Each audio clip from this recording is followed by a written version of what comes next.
Bine v-am găsit, bine v-am regăsit, dragii mei din Zodia Vărsător, oriunde v-ați afla. Bine ați venit, bine ați revenit tuturor celor care aveți legătură cu această zodie pe canalul meu, Tarot Flor de Loto. Numele meu este Nina, pentru cei care nu mă cunosc și, desigur, mă bucur ca de fiecare dată să vă am alături atât pe dragii mei abonați, cum de asemenea și pe toți cei care poate sunteți pentru prima oară aici pe canal. Azi voi face o lectură temporală, așa cum deja v-ați obișnuit, o lectură fără limită de timp, pe care voi să o puteți urmări oricând doriți sau atunci când apare în viața voastră. Desigur, dragilor, nu uitați un lucru important, voi sunteți stăpânii propriei voastre vieți, voi vă construiți viitorul, așa că, fiind o lectură generală, vă rog din suflet să luați decât acele mesaje care rezonează cu voi, iar restul lăsați-le să zboare în univers, pentru că, sigur, sunt pentru alte energii care, într-o mai mică sau mai mare măsură, au o legătură cu Zodia Vărsător. Așa că, dragilor, toți cei care aveți soarele, luna, Venus, ascendentul sau oricare alt aspect astral important pentru voi și care are legătură cu Zodia Vărsător, atunci, desigur, această lectură este de asemenea și pentru voi. Și haideți să vedem o imagine de ansamblu, o imagine generală vis-a-vis de situația voastră și ce va urma să vină în următoarea perioadă de când voi urmăriți această lectură. Și haideți să vedem ce vine pentru dragii mei din Vărsător în următoarea perioadă de când voi urmăriți lectura aceasta. Ceva rapid s-a întâmplat. Ceva pe nepus în masă. Dragilor, ați avut parte, într-adevăr, cu ceva timp în urmă și nu foarte de mult, ați avut parte de, cum să spun eu, o comunicare foarte rapidă. O comunicare foarte rapidă, poate la distanță, poate o anumită călătorie pe care ați făcut-o și ați primit niște răspunsuri tare rapide. Unii dintre voi chiar aș putea să zic că poate ați vrut să vă și mutați, ați schimbat cumva locația, dar în prezent traversați, este adevărat, traversați o perioadă nu tocmai plăcută. De ce? Niște adevăruri, niște lucruri au ieșit la suprafață, ceva care în acest moment vă face să vă cam dezechilibrat. Poate să vă dezechilibreze pe orice plan al vieții, fie el profesional, material sau sentimental. Cert este că în acest moment lucrurile, voi cel puțin, și e firesc, e normal să le percepeți așa, sunt foarte negative. Acum ce pot eu să vă spun? Că se pare că tot ceea ce treceți, prin ce treceți voi în acest moment, era necesar. Toate aceste lucruri trebuiau să iasă la lumină, trebuiau poate să se întâmple. De ce? Chiar dacă aparent în acest moment vedeți lucrurile numai în negru, trebuie să vă spun că pe termen lung, și probabil că nu acum, mai târziu o să-mi dați dreptate, veți vedea că dacă nu se întâmpla ceea ce s-a întâmplat în acest moment, probabil că unii dintre voi mergeați pe un teren minat și se persista poate într-o greșeală. Următoarea perioadă pentru voi, într-adevăr, nu va fi o perioadă foarte ușoară cu acest nou debut, va fi destul de complicat de traversat, pentru că vine cu noi provocări, poate cu noi obstacole, ceva care o să vă întârzie în realizarea anumitor planuri, dar voi nu trebuie să renunțați, trebuie să vă păstrați determinarea și, bineînțeles, să nu aveți așteptări. Este foarte important ca în momentul în care ești determinat și vrei să mergi înainte, să nu-ți creezi așteptări ca să nu fii decepționat. Dacă îți iei în calcul atât rezultatul pro cât și contra, atunci știi la ce să te aștepți. Asta înseamnă că trebuie să perseverezi și să nu te lași. Următoarea perioadă, de asemenea, pentru voi vine cu o nouă aventură, dragilor. vine cu o situație care va fi în plină desfășurare, în care tu ai mari șanse să obții ceva important pentru tine, pentru care tu te zbați, în urma unei călătorii sau în urma unui studiu. Cumva vei vrea să deții controlul asupra unei situații și vei face eforturi pentru a îmbunătăți respectiva situație.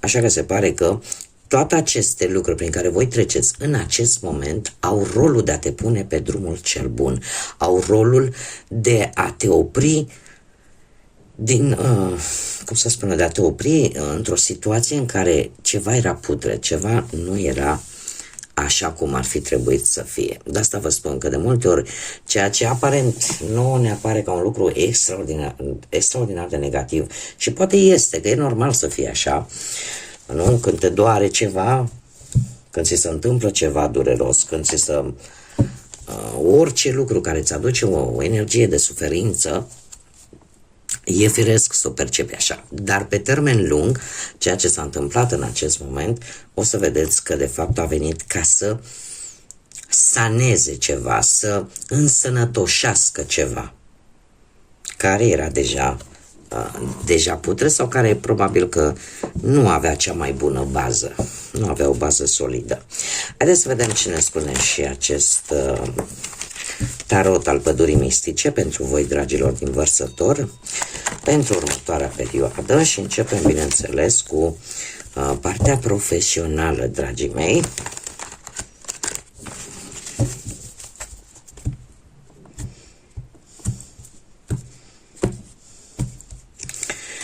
Și avem moderația, da. Deja avem două arcane majore, dragilor. Într-adevăr, se pare că pe planul ăsta profesional ați fost destul de echilibrați cu ceva timp în urmă, dar a venit o schimbare bruscă, nu știu, ori că poate ați avut parte de vreo pierdere al jobului sau nu reușiți să găsiți, sau nu știu dacă am aici Săgetător, Scorpion, poate să vă spună sau nu ceva, dar ați încercat să fiți cât mai echilibrați posibil din punctul ăsta de vedere. Ați avut o muncă stabilă, o colaborare bună în trecutul apropiat, doar că în acest moment mi apare că ceva se întâmplă, deci treceți ceva se termină. Nu știu, treceți printr-o schimbare foarte semnificativă. E ca și cum ai zice că ceva se încheie. De asta spun că e posibil ca unii dintre voi să... Da, uite, avem și varianta în care unii au ajuns la vârsta pensionării și cumva acest capitol trebuie încheiat.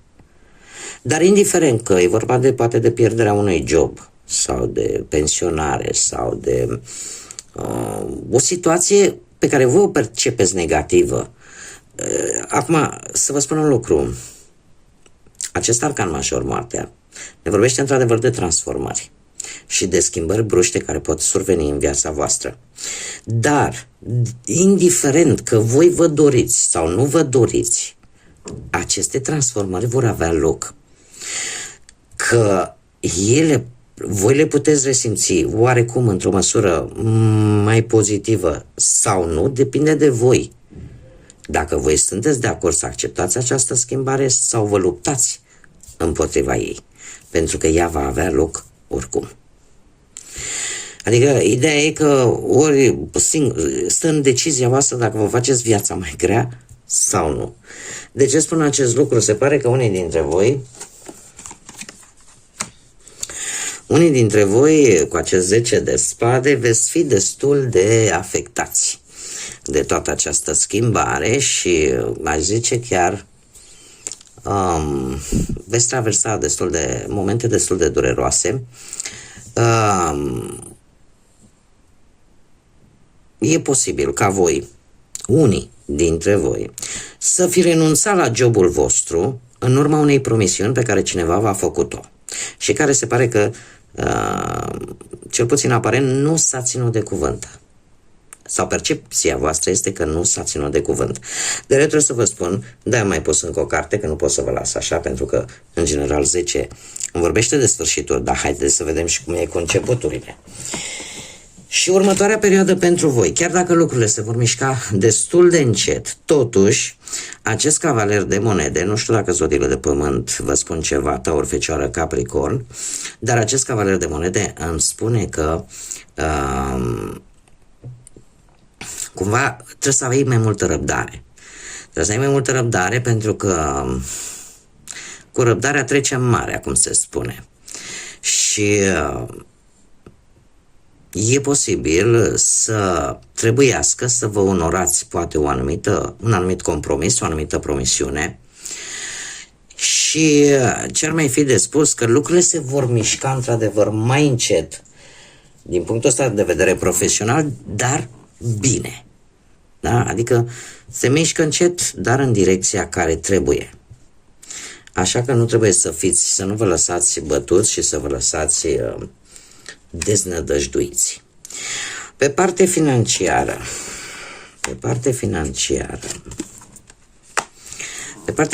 dragilor, se pare că ultima perioadă ați tot încercat să țineți în echilibru partea asta materială cu bănuții. Poate că unii dintre voi ați fost foarte atenți la toți bănuții care intrau, la tot ce ieșea, încercând să țineți în echilibru, în balanță, așa per general, situația voastră materială. În prezent, dragilor, nu vă deziceți. De ce? Pentru că avem steaua care vă și reprezintă zodia Vărsător. Ei, steaua ce ne spune? Că norocul este cumva de partea ta. Așa că e posibil ori o anumită dorință legată de bani să se împlinească, ori veți primi un câștig extra, ori veți face o foarte bună afacere dacă sunteți pe cont propriu. Iar asta în perioada imediat următoare nu va face altceva decât să vă aducă bucurie, să vă aducă entuziasm, să vă aducă o stare foarte pozitivă din punct de vedere financiar. Sunt bani care vor veni destul de repede și destul de curând și tot ceea ce posibil până acum părea aproape imposibil de recuperat, niște bănuți sau o anumită situație financiară, se pare că o veți obține. Așa că nu trebuie să vă lăsați bătuți. Nu știu dacă Zodia Leu vă spune ceva pe planul ăsta financiar, dar are posibil să aibă un rol important. Haideți să vedem pe partea sentimentală, dragii mei. Pe partea sentimentală, prima oară pentru cei care sunteți într-o pereche, într-o relație deja, și avem desigur zodii de apă, Rac, Pești, Scorpion, zodii de aer, Gemeni, Balanță, Vărsător. Dragii mei, aici puteți fi foarte bine voi. Haideți să o luăm cu începutul, cu acest rege de cupe. E posibil ca relația voastră să fi trecut în urmă cu ceva vreme, într-un trecut foarte apropiat, să fi fost o relație plină de sentimente, de emoții, să fi fost așa la niște cote maxime. Ori că perechea voastră este o energie foarte sentimentală, foarte înțelegătoare, foarte blândă și simți atunci când îți spune, nu știu, când își exprimă sentimentele. Cert este că nu a fost rău deloc, iar în prezent, totuși în prezent, aici ceva se întâmplă. Și aici tind să cred că sunteți voi, sau poate dacă aveți cumva, perechea voastră are vreo legătură cu zodiile de aer, la fel ca și voi. Gemeni, Balanță sau Vărsător. Dar această regină de spade mie îmi spune că relația dintre voi sau dialogurile dintre voi ar putea fi în acest moment un pic prea directe. Sunteți un pic mai impulsivi și e posibil ca un alt membru al familiei care să aibă legătură cu zodiile de aer, așa cum am mai spus, Gemeni, Balanță, Vărsător, să aibă o anumită influență vis-a-vis de relația voastră.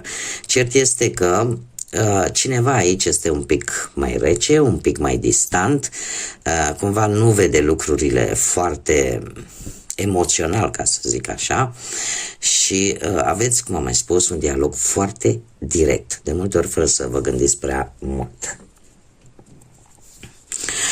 Următoarea perioadă pentru voi totuși vine cu lucruri bune în ceea ce privește relația voastră. Avem acest paș de cupe care îmi vorbește de o veste bună. O veste bună care poate să aducă, din câte văd eu aici, ceva legat poate de o nuntă, ceva legat de poate vreo logodnă serioasă, sau ceva legat chiar și de venirea pe lumea unui copil, de ce nu pentru unii dintre voi. Așa, per general, acest paș de cupe este într-adevăr purtător de vești bune și denotă faptul că voi în următoarea perioadă veți avea mai multă încredere în voi și veți vrea pur și simplu să vă bucurați și de viață. Așa că e mare, există posibilitatea ca cei care sunteți deja într-o relație să încercați așa să vă faceți timp și pentru voi și să vă distrați un pic în doi. Cei care sunteți singurei, viața sentimentală pentru cei care sunteți singurei, poate în urma unui divorț, al unei separări sau pur și simplu, sau poate în urma unei văduvii, din păcate, sau pur și simplu nu v-ați găsit voi jumătatea. Dragilor, voi ați traversat în ultima perioadă cu Împărăteasa, nu știu dacă zodia avem așa, ca să ne lămurim. Avem zodia Taur, zodii de aer, la fel ca și voi, Gemeni, Balanță, Vărsător, ca și zodii. Deci, dragilor, cu Împărăteasa ați traversat o perioadă în care ați simțit că ați dat peste o dragoste adevărată, în care ați simțit că, nu știu, ați fost voi mai atenți așa poate la aspectul vostru exterior și ați vrut să ieșiți în evidență și v-ați simțit bine în pielea voastră. În prezent avem acest rege de spade, un rege de spade care îmi vorbește de cineva foarte viril, intelectual, foarte ferm, foarte hotărât, sau, dacă vorbim, de exemplu, de o energie feminină, atunci este cineva cu caracteristici un pic mai masculine, așa, este o fire tare luptătoare, dar indiferent că vorbim de o energie masculină sau de una feminină, trebuie să vă spun că este o energie care își va arăta cu greu sentimentele, indiferent că puteți fi chiar voi să vă arătați foarte greu sentimentele în fața unei anumite energii, în fața unei anumite persoane. Următoarea perioadă pentru voi cu magicianul, aici vine cu ieșiri, cu dorința de a cunoaște oameni, dorința de a socializa, dorința de, cum să spun eu, aveți parte așa de o puternică voință de a vă îndeplini un scop. Sunteți hotărâți mai mult ca niciodată să nu mai fiți singuri, poate. Și atunci vă veți folosi toate aturile de care dispuneți și, așa cum bine am văzut, veți fi mult mai atenți, în primul și în primul rând, la voi, la cum arătați, la cum vă comportați, la o îmbunătățire a ceea ce înseamnă voi, fiecare în parte. Haideți să vedem ce ne spune și oracolul pădurii mistice pentru dragii mei din Vărsător sau orice altă legătură cu această zodie. O manifestare instantă. Sufletul și mintea lucrează împreună pentru a crea visele din inima ta. Tu nu ai nimic de pierdut. Tu porți acest vis. Intenția ta trebuie să fie pură, trebuie să fie curată, așa că fii pregătită să o primești. Se pare că următoarea perioadă pentru voi, dragilor, ceva se va îndeplini. Ceva se va îndeplini într-o manieră aproape, aș zice, miraculoasă și asta am văzut-o mai ales pe partea bănuților. Așa că pregătiți-vă pentru o surpriză plăcută în următoarea perioadă. Bun, dragii mei, eu cam atât am avut de spus. Eu vă mulțumesc tare mult, ca de obicei, pentru atenție, pentru faptul că sunteți alături de mine la fiecare lectură. Iar până data viitoare când ne vom reîntâlni, eu vă doresc tot binele din lume, să aveți parte de multă reușită, de multă energie pozitivă și, desigur, să fiți iubiți, dragilor.